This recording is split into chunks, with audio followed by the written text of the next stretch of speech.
అదరగొట్టే కారం రంగు రుచి ఆచి కారం పొడి. Absolutely, sir. You keep talking about making AP the GovTech capital of the world. That is something we have in cards, where we really are serious about developing GovTech, civic tech solutions here in AP, and that becomes the epicenter of innovation in the governance front. That's in full control of yours, and you can just enable and debottleneck it. No, see, the matter of fact also is that the entire speed, right? I mean, if you look at the mojo of Andhra Pradesh now, it's all about speed of doing business. Where did it all start? It started with a conversation that Chandra sir of Tata Group and I had while I was dropping him at the airport. So he came to meet the CM. So one way the industries minister, the other way I went with him. I said, yeah, we don't get time. So might as well steal that 40 minutes in the car so I can do my rapid question fire round. I wish I recorded, I should have got this camera and put it there record. I asked him, I said, sir, this time around, what would your advice be to me? He said, speed. His point was, please understand that today, pretty much all large organizations are doing north of billions of dollars of investment. Speed matters. A 6 months delay, once projects get grounded, entire business plan goes for a toss. Why am I sharing that with all of you here is that conversations that we have are very serious, are in-depth, and the state actually acts on it.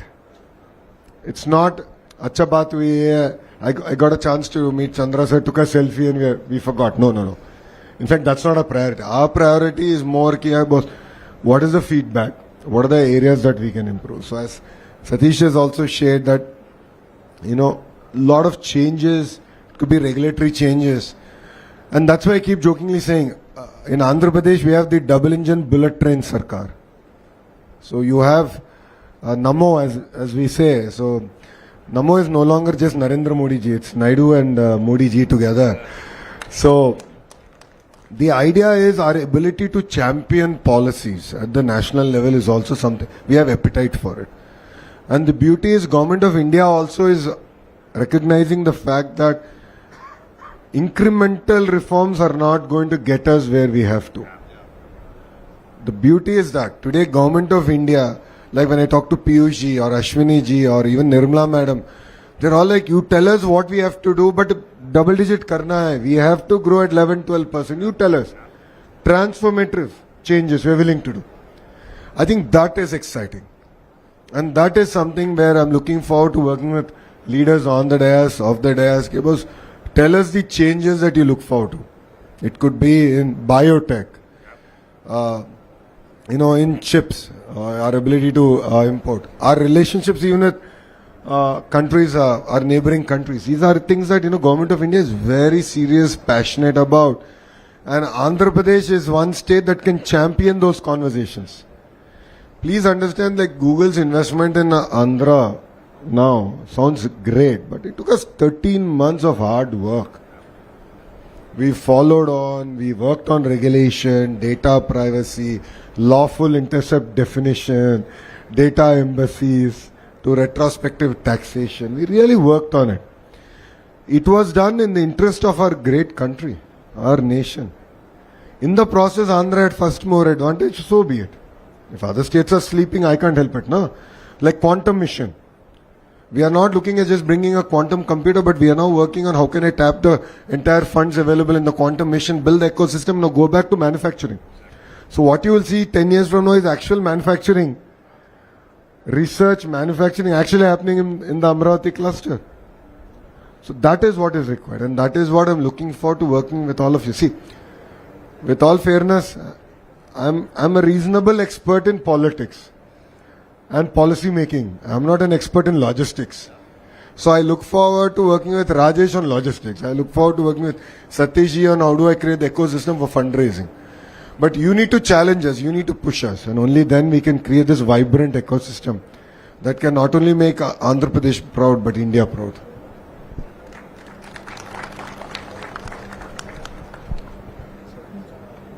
Honorable Minister for MSME, sir. Sir, for OFOE, one family, one entrepreneur vision, we really need to bank on our regional strengths and economies of scale. how do we make this mass movement through the cluster approach that we have and through MSMEs, sir? It's a nice question. Firstly, you should recognize the ministry as such. Honorable Chief Minister has aligned the departments in a very passionate way. No, in the country, no other state has this ministry. MSME, SERP, and NRI relations and empowerment.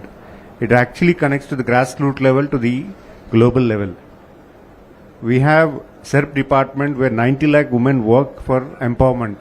Their financial empowerment, their social empowerment.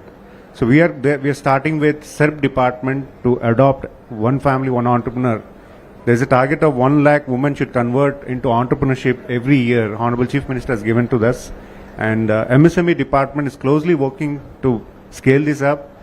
We are trying to enlarge to maximum more than 1 lakh or 2 lakhs. We're trying to create the ecosystem, getting the private players, train the nurture the women, form the value chain, create a brand, and so that there are a lot of verticals altogether. They have food processing, they have gifting culture, they have a lot of good ideas which can be taken into a global value. So the government is clearly working with the private partners to empower these women. SERP is actually adopting in a big way with one family, one entrepreneur. And as such, MSME is closely working with SERP department and RTIH and along with the Ministry of Industry as well to connect the global value. And we also have the NRT ministry here, which is closely working with all the NRIs. There is a large Telugu diaspora which is across the globe.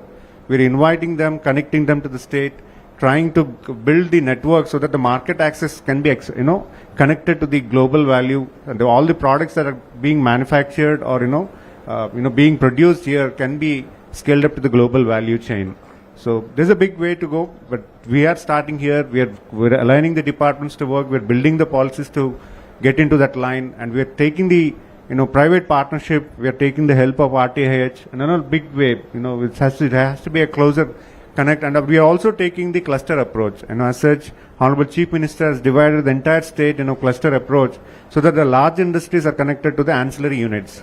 So the logistic cost can be reduced. As such, we have automotive sector in the Anantapur. We have a petrochemical side in the across the Ramayapatnam port, and we have bulk drug across North Andhra, and we have steel industry in the North Andhra. We have IT hub in Vishakhapatnam. We have quantum hub in the Amaravati. As such, there's a lot of, and the drone hub in Kurnool.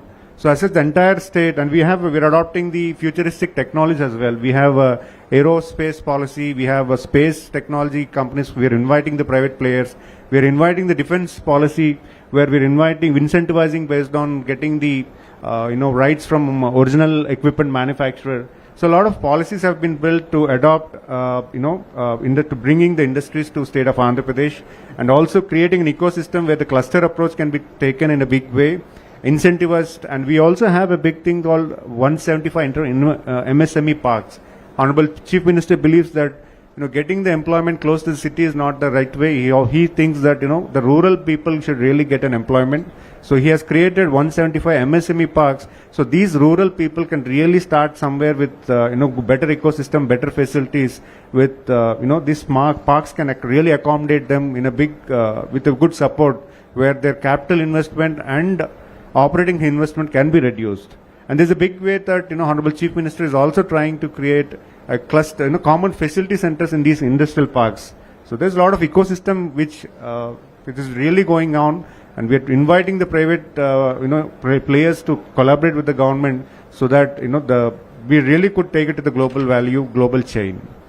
Thank you for that. Thank you. I think what Srinath spoke about is the verticals. I'm sure if anyone visited my sessions earlier, you would have heard this from me. Vertical and horizontal integration in a cluster. Horizontal is where my ministry comes in, which is education, right? Let's take solar cell manufacturing. There's so much of research that can still happen. So I'm working on global education institutions who have expertise in certain segment.